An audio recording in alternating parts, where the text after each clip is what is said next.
Happy New Year, Krishla. Happy New Year to you, Clem. We Can't have believe it's made it. 2023. Oh my goodness. I know, it's insane. And it's funny because I'm still not used to celebrating Christmas and New Year's in the middle of summer. Mm, So I've been here for nearly 13 years, and to me, it's still such a delight and surprise every year to be celebrating with a margarita in my hand and shorts on. It's great, but I'm really looking forward to 2023 and this episode that we have for our followers and fans. yep. And so this today we're doing a little bit of a short and sweet episode because, it's summer. We want to get back to the outdoors. But it's the perfect time of year, I think, for today's topic and activity for you. So, new year, new you, new social media profile. So, the reason I think this is such a great time to do this, we're reflecting on the year ahead, making some plans, maybe thinking about what worked well or didn't in 2022, and you might have some new, big, exciting ideas for your business. And so I think a great opportunity, if you've got these ideas, you've got these plans in place, is now to get everything kind of ready. Do all of your housekeeping Hmm. on your social media profiles. And I don't know about you, but I haven't refreshed mine in a little while. Like, when was the last time you refreshed your social media Ah, profiles? Maybe you've got some old items that are sitting on your link in bio, old products or services that are in your Instagram highlights, for example. Or maybe, your graphics are a little bit tired, your Facebook or your LinkedIn page cover could do with a little refresh, yeah, to include your current freebie, your current offer, or something that you've got coming up. Perhaps you've got a wait list for something very exciting that's starting next month or, in Q2 or what have you. So I think this is the perfect time of year just to take a moment to give your profiles a little glow up, freshen them up, and make them look amazing. And so we're going to take you through that today. This is the perfect time to give your social media accounts a little glow up, make those profiles stand out, make them speak to your ideal customer or client. So let's dive in. yeah. So the first essential element, it's that term we absolutely love here at Mad Marketing Mums. First essential element that we always review on any of our client accounts is, I think it's the most obvious element, and that's your profile photo. Because that's kind of the first thing that people are really going to start looking at on your social media profiles. So, one thing that we do in audits, and I'm sure that you do this with your clients with Instagram, is see if that profile photo matches across your channels. So looking outside of whatever platform you're looking into and seeing if it matches across the channels. Now, why would you do that? One, it's so that when people are looking for you across other platforms, you're easily recognizable, because you might have the problem like I do where you can't have the same matching handle to, at Honeybee Social. You can't have the same matching handle across other channels because someone else has taken your handle. So your profile photo is the best way for people to recognize you. So is that updated, or do you still have like your wedding photo from 10 years ago? That's a big no. But is it nice and updated, and is it very clear? Do you have it shoulders up, or is it your brand logo? But is it easy and very clear to see your face? So that's the first thing that I would be looking at if you're going to go and do an audit of your social media profiles. What's the next one that you would look at, Krishla?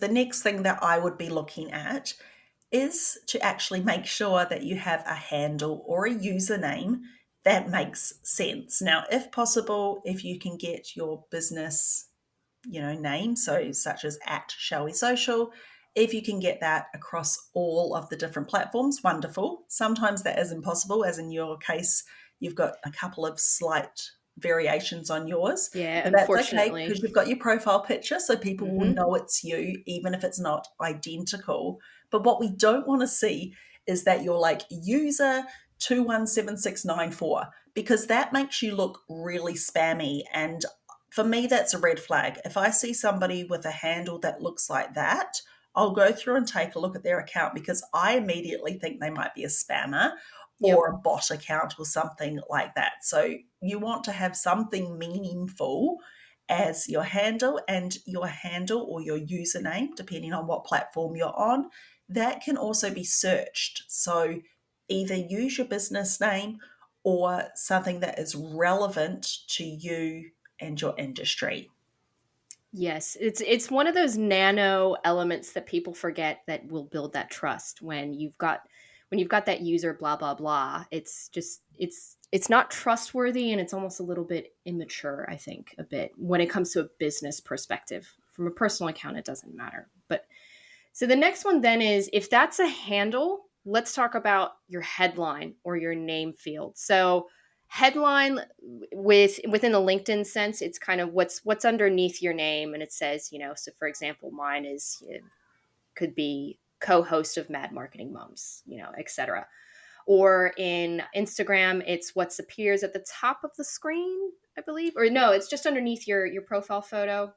Yeah, it's the bold text. Yeah. And then, yeah, and within TikTok, it's the stuff that's at the very top of your screen. This part is crucial because every single platform where you have a headline is searchable. So make sure that you have keywords within your headline so that you are easily found. So for example, on TikTok, mine is Small Business Marketing Pro. So anytime someone searches small business marketing, my profile shows up. So you want to make sure you have those headlines. And I think we touched on that in episode 5 about keywords and how important they're going to be in 2023. So if you haven't listened to episode 5, definitely go hop on to episode 5 after listening to this one and dive right into what we're talking about of what's going to come on onto 2023 with search engine optimization and keywords. But Crystal, what's the next spot that you would go and look at? Yeah, so the next thing, I mean, I think following on from that, I'm thinking of Instagram and kind of the layout. You've got your username at the top, you've got that bold name field, and just you don't want to be simply repeating your username. It's a lost opportunity. So, again, make sure that you're using those keywords. Then below that, you've got your description or your biography. Yeah. Mm. Now, this is something that you want to use to talk about yourself, but not talk about yourself. And what I mean by this is you want to share what you do, who you serve, and how you do it, but you want to put this in a way that communicates your value proposition to people coming to your account. So basically, what's in it for them? Why should they follow you? Why should they care? So as soon as somebody discovers your profile, because often that may be the first place that they come, they may be doing some research online. And as we spoke about in a previous episode, Gen Z, 40% of Gen Z use Instagram or TikTok to search rather than Google these days. So if Mm. they are looking for an Instagram coach, for example, they're going to jump on one of these platforms and search there as opposed to going on Google. And when they come to your profile, you need to make it crystal clear what you do and how you can help them, or what that transformation is, what value you're going to bring for them to decide, okay, yeah, I'll stick around, I'll look at some more of their content, or I'll give them a follow, or I'll make that inquiry. Yes, it seems like they do what I need them to do. Yeah.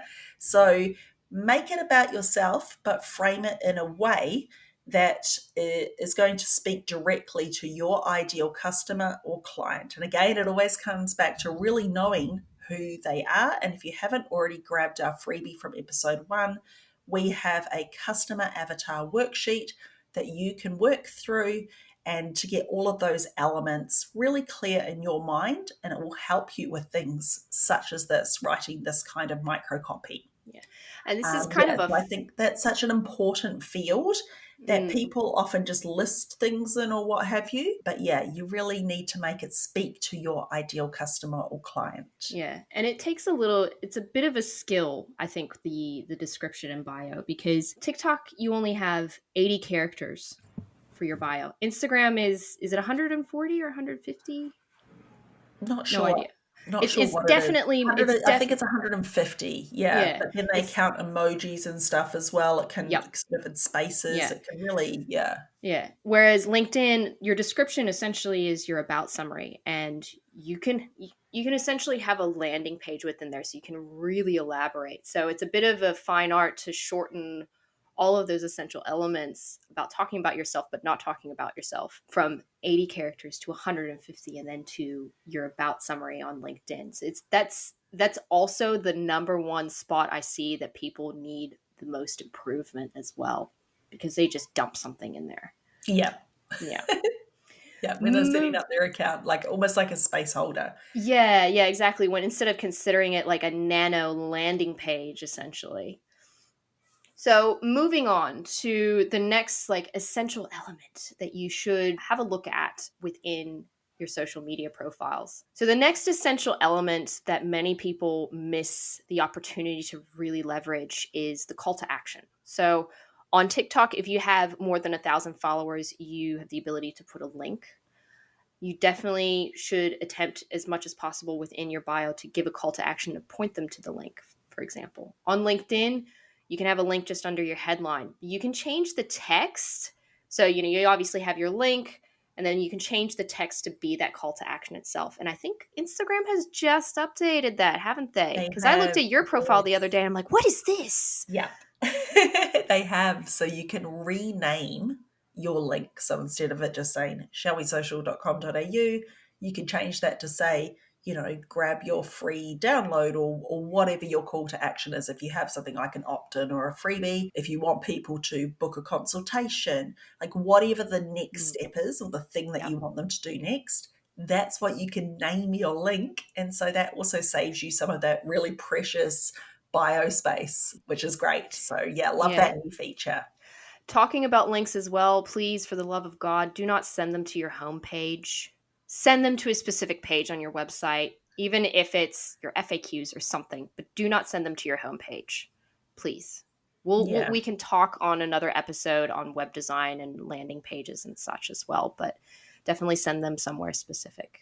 Well, you want to have wherever you're sending them to align with your call to action. So if your call to Yes. action is to read Yep. your blog, take them to your blog page. If your call to action is to grab a freebie, take them to your freebie. If you have multiple things that you want them to do, then you're going to need some kind of landing page that can have multiple links. And you can do this on your own website, or you could use a tool such as Linktree or Milkshake or one of those other ones. Mm, But just dumping them straight on your homepage and expecting them to find their way from there, yeah, it's not the best user experience unless you have a really incredible website homepage where it is just so clear what the next step is. Yeah, I think it's just align it with your call to yeah. action as kind of just best practice. Yeah. Now let's get into core content, Krishla. Yes, What's well, I love content, right? oh. Yeah, it's my favorite. So we've talked about your profile and kind of, I guess, the bio features and all of that. Then I guess if we're zooming out a little bit more and kind of looking at your feed or your page or whatever it is as a whole, what you want to be including is some kind of core content. Now, there's a few different ways that you can do this. This may look like pinned posts on Instagram or on TikTok, or the featured section if you're over on LinkedIn. It may look like your Instagram highlights or both. But basically, what we want to do when people come to your profile, perhaps they're doing that research as we spoke about earlier, they come over to your profile, yep, they read that amazing optimized bio that you've just written, you've got your keywords. Then we want them to see what it is that you want to be known for. So, what high impact content can you position front and center? So, this might be an introduction to you and your business. Yeah, this may be your top products or services.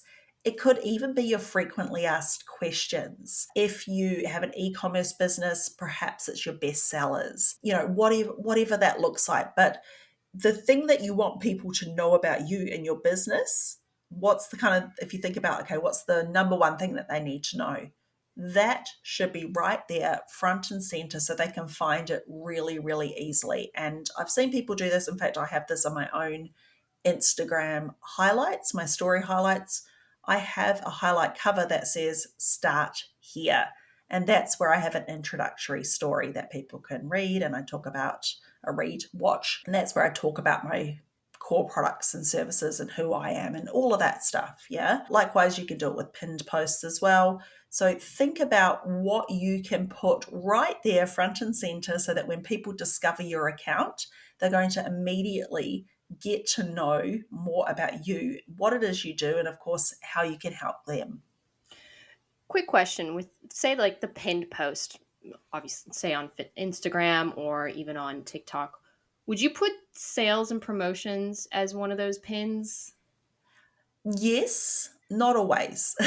So I think you want to have some, yeah, it depends what's going on in your business. So I think it's a great opportunity to share if you have a sale or a promotion or an event or something like that. Obviously, that's timely content. So you could pin it up there during the promo period, but then just make sure that you set yourself that reminder to remove it and replace it with Mm. something like, your FAQs or who you are or whatever that you kind of want there for the rest of the time. So that's the good thing about pinned posts is you can pin something, you can unpin it, you can repin it, you can pin something new. So take advantage of that real estate. It's prime real estate right there on your profile.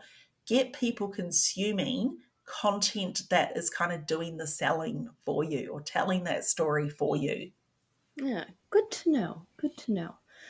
And the last essential element that we definitely always recommend to people to have a look at is go and review your settings and your account details. Are you on the right type of account? So when we talk about right type of account, we mean, say, for example, on TikTok, are you on a personal account or are you on a business account? You have two different choices, and there's two different there's pros and cons to both of them, and it's the same thing on each channel.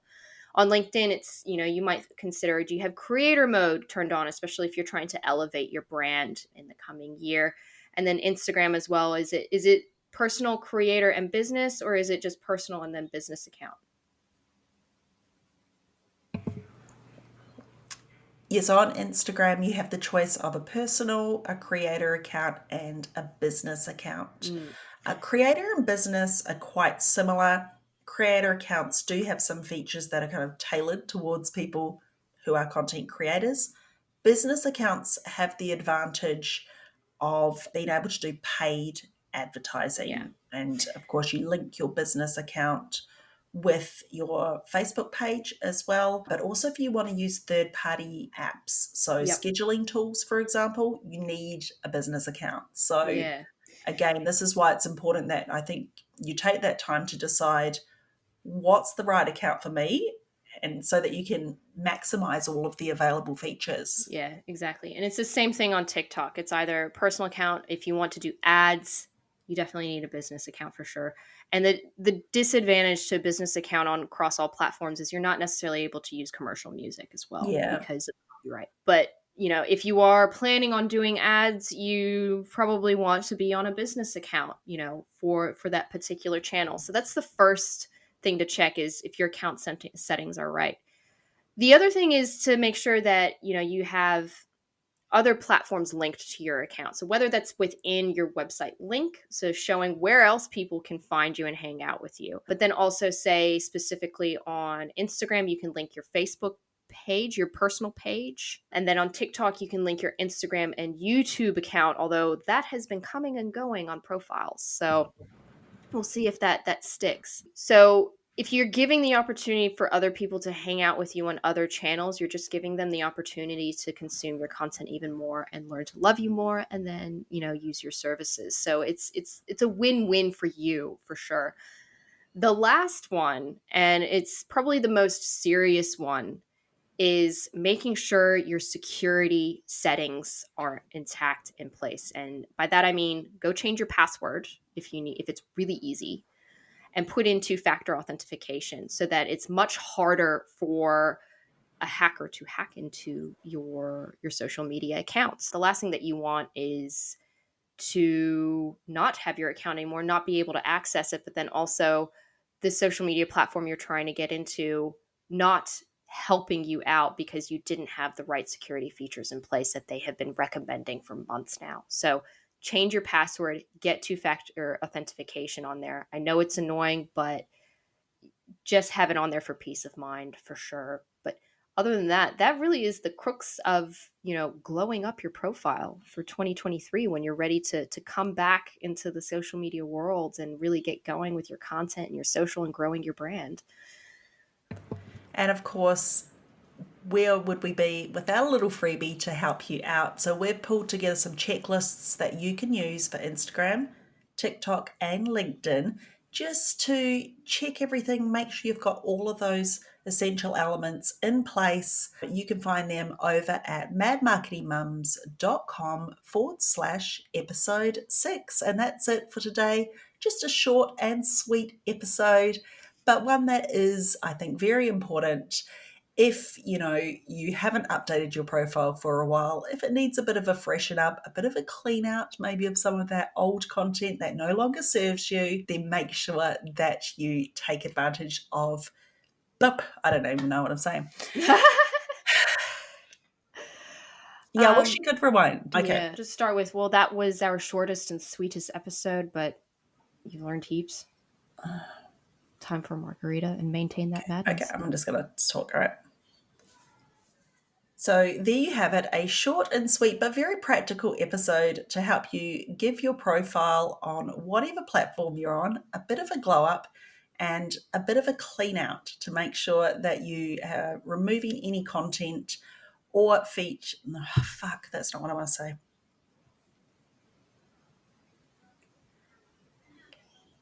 So there you have it, a short and sweet but very practical episode to help you give your profiles a little bit of a glow up and a bit of a clean out to remove any content that is no longer serving you. So as we said before, if you want to grab that checklist, head on over to madmarketingmums.com/episode 6. Until next time, take care. Maintain that madness, peeps.